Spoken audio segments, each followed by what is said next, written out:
Hello, and welcome to Chapter 2 for Geography 101. Today we're going to talk a little bit about the foundations of geography as a science. It's important to note that geography has never been static, it has evolved, just like human society and culture, of which geography is a product. Right? Geography is shaped by the debates of the past as well as the debates of the present. So, get this hopefully to work. The first goal of geography, and probably the one that we're most familiar with, is this idea of mapping accurate space. In other words, accurately mapping the world, drawing maps that reflect the physical Earth. Okay. Now, Ptolemy in Alexandria in Egypt is considered the father of modern geography. He develops maps and concepts that we still use, primarily this idea of latitude and longitude, ways of measuring north and south using a grid system, right? So today we can say that Chicago is 44 degrees north and about 89 degrees west. And you can go so many degrees north, so many degrees west, and there it is. It's very similar to saying that maybe you live 1600 north and 800 west, right? Or if you play Battleship and you want to attack target C6, right? You have a horizontal and a vertical. Okay. He's also, and we'll talk about Father many other things, his writings were almost lost to history if it wasn't for the action of scholars from the Arab world and the Byzantine world that basically saved his work so that it was brought back into modern times. One of the most interesting things that we do because of Ptolemy is this idea of mapping the world with north at the top. So look at this map, and does it look weird to you? And most of you are probably going to say, yeah, it looks a little odd. And someone's going to say, it's upside down, because here's where the South Pole is and the North Pole. And Australia is at the top. But Australia is the land down under, right? Because it's on the southern half. So why is South at the top? There is no scientific reason for South to be at the top of a map. If I was to say right now, which way is north? North, where I'm sitting, is that way. South is that way. North is not this way, south is not that way. This is just how we represent a three-dimensional world. I'm also going to show you another video. I'm going to put a link to it in the video assignments called why we can't map three dimensions perfectly in two dimensions. And we'll get into that. But this is a legacy. Ptolemy drew his map with north at the top, which we still do. Most maps still do. Most maps still use some system of the coordinate grid, and he was the first to use projections. And what a projection is quite simply this. There is no way to portray something three-dimensional perfectly on a two-dimensional surface, right? We can draw things that look three-dimensional, but those are just tricks of the eye. So if you were to draw a highway or a railroad on a piece of paper, right, for art class, how would you draw them if they were going off in the distance? If you're looking down at them, you would draw two lines that meet, right? Kind of coming apart like that. Because as we look, the road gets narrower. Now in reality, the rails never meet. They're parallel, but we draw them like that. We think it's that way. Another example is if you're looking at street signs, right, and you see a sign that says turn this way, then you turn that way or that way. But what if the sign says go straight ahead? The arrow doesn't point like this, does it? It actually points up. And so it's just a convention that we have. And projections are ways of making three-dimensional objects like the world appear two-dimensionally. And one of the more unconscious and enduring legacies of Ptolemy is this idea of centering his map on the West. When I say the West, I mean centering the map on the Mediterranean, on Europe, and that's because that's where Ptolemy lived. So if you were to draw a map of your neighborhood, most of you are going to draw your house in the middle. That's just kind of our worldview. But if you're not from Europe, for instance, if you're from China, then you might want to draw a map with China at the center of the map.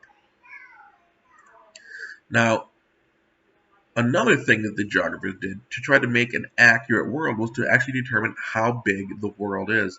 It's a common misconception that everyone thought the Earth was flat until Columbus sailed around it. Not true.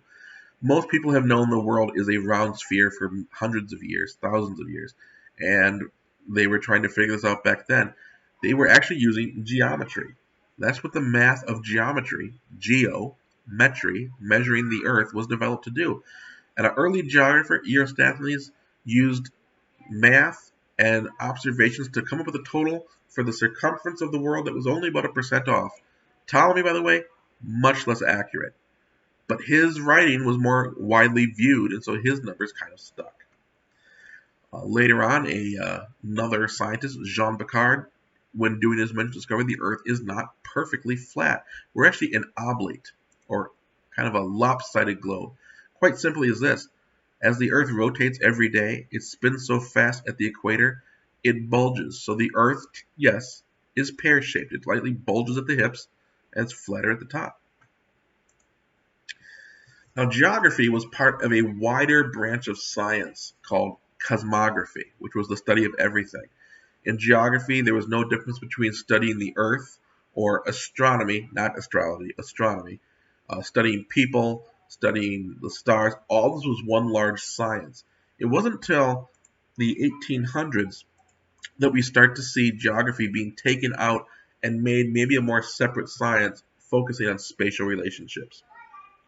And Alexander von Humboldt, who the park on the west side is actually named after, was one of the first to do this. And this happens right about the time from the Renaissance of the 1600s into the scientific revolution of the 1700s, when science and a rational belief overtakes the idea of myth and religion as the basis for truth. Okay. One of the things that was interesting was that as von Humboldt traveled the world making observations and doing scientific studies, he took with him an atlas of maps made by the map maker Mercator, which is why the Mercator map, which is right here, became one of the most famous maps that we use. Now, before Humboldt, geography was mainly about map making a better map. In fact, cartography was the math behind this to make this as accurate as possible. But we now are in a postmodern era, and what that means is we've moved beyond just making accurate maps. That is important, but we also look at social constructions, things that maybe aren't mapped. Here's an example. On this map, if I put my mouse and I right-click on the center, right here, this is Europe. This is called a Eurocentric map. Now, by itself, it does not inherently have any kind of connotation. But if you are not from Europe, if you're from Australia or Africa or South America, one could almost say you're on the edge, the periphery. Let's do a different map. Look at this map. Put my mouse in the center right here. Where's the center? The Pacific Ocean, Asia, China, Japan. It's the same world, but a little bit different view, right? And this one emphasizes different things. This one maybe emphasizes to me the Pacific Ocean is very large, compared to the other map. Pacific Ocean here is kind of split here and here. Another thing this one emphasizes is the relationship between United States and North America to Asia. We're on opposite sides of this world ocean. If you look at this map, right, you have this kind of gap, and you see the relationship between maybe Europe and America. So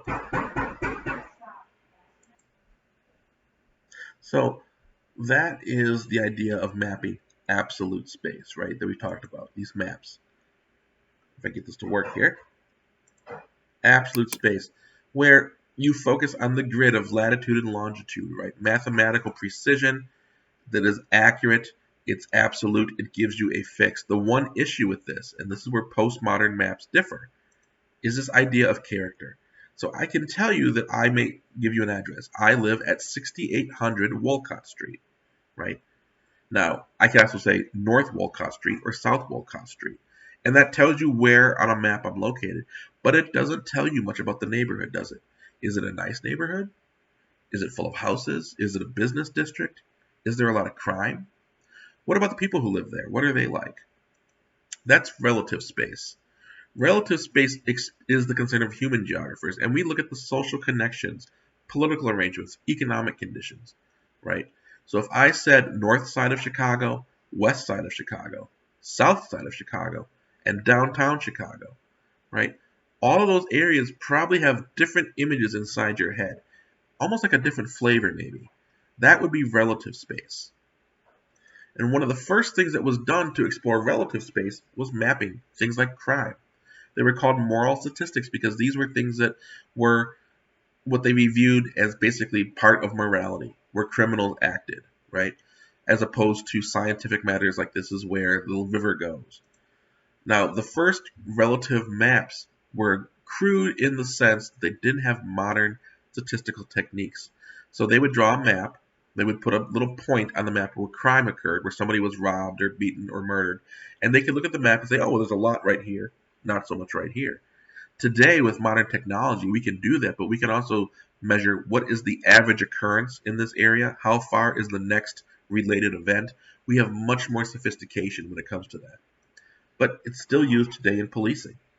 So I'm going to open up this map and hopefully my computer won't crash. So bear with me. And what it does, here we go, is this map uses data that's collected by the Chicago Police Department. And it maps it so you can show it. So let's look at, yes, we know. Let's look at community areas. These are somewhat like neighborhoods, right? And what I want to look at are community areas. And let's look at a crime. And let's just start with, say, property crime. So I'm looking at property crime over the last 3 months, and it's going to break it down by community area. So this may take a little bit to load, and hopefully my computer doesn't crash like it did the last 3 times I did this. By the way, that link that I opened to open this is live. I will provide that to you guys as part of the material, so if you want to kind of explore this on your own. Alright, so here we go. We're looking at a map of Chicago. In the past 90 days, this shows you that these different areas, the darker the red, have had more incidents reported of property crime. So there's kind of a cluster right here on the south side, and a cluster on the west and east north side. So you could make some decisions about that. Here's another one. Let's look at, how about violent crime? So these are crimes that involve murder or physical harm. And let's see.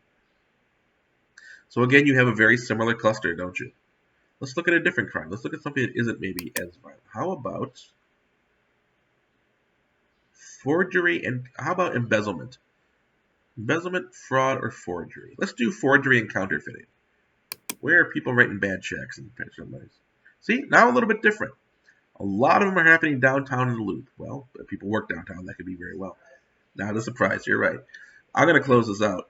So this is just a way of mapping things, and this can be used by many different organizations. Okay, but it also has this issue of geographic profiling. So right now, we've probably all heard about the term racial profiling in the news. Geographic profiling is similar in that what you're doing is you're looking at these statistics for an area. So these areas have high incidences of violent crime or high incidences of white-collar crime. And you make decisions off of that without maybe looking at the details behind that. So I'm going to pause this video right here. This right here is a link that'll bring you to another video that I want you to watch. So that'll be part 2 of this chapter. And then when that's done, we'll open up part 3.